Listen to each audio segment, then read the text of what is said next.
peristiwa Mi'raj yang jarang diceritakan orang itu, Rasulullah itu ketemu Nabi Adam.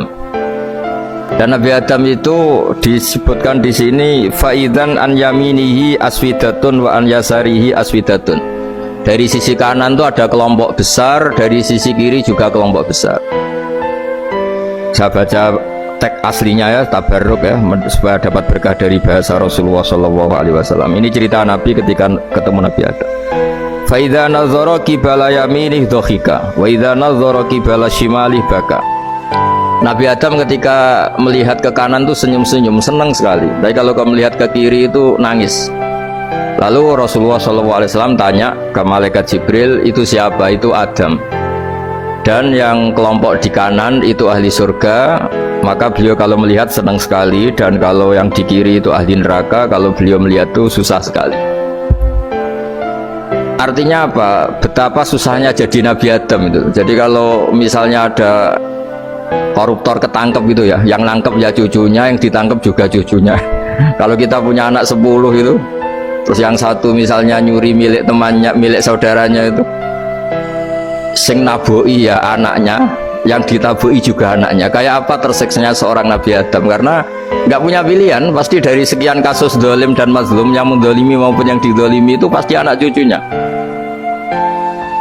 Jadi betapa susahnya seorang Nabi Adam. Jadi termasuk kearifan kita sebagai manusia itu belajar dari takdir yang kita hadapi, yaitu keterbatasan kita sebagai manusia.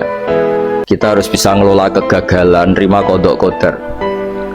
Makanya kata Mbah Mun, abahnya Gus Yasin itu sering cerita ke saya, iman itu paling dhuwur itu iman qadha qadar, khairihi wa syarrihi minallah. Kita harus punya kesiapan iman khairihi wa syarrihi minallah, bahwa segala kebaikan, segala syar itu sudah digariskan oleh Allah Ta'ala. Kita bisa apa sebagai manusia?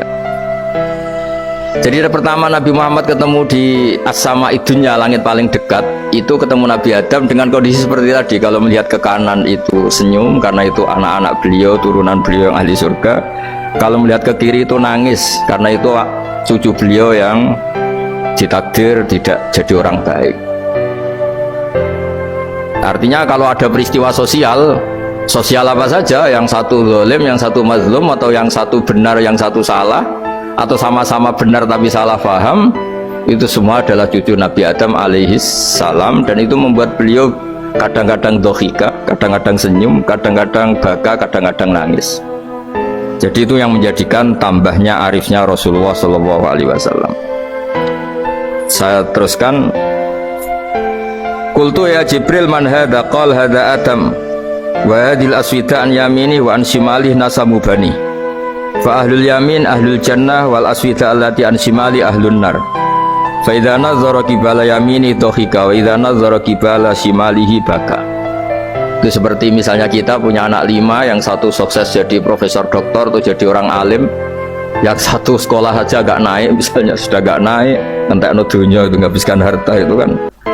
Tapi barokahnya itu mungkin kita mau jadi sombong tidak jadi gitu, karena punya anak yang nggak sukses. Mungkin barokahnya punya anak nggak sukses itu meredam keangkuhan kita, terus kita menjadi orang yang sopan dengan tetangga, dengan orang lain, karena dipaksa punya hal-hal yang seperti itu. Jadi semua yang ditakdir Allah, kalau kita ridho itu pasti baik.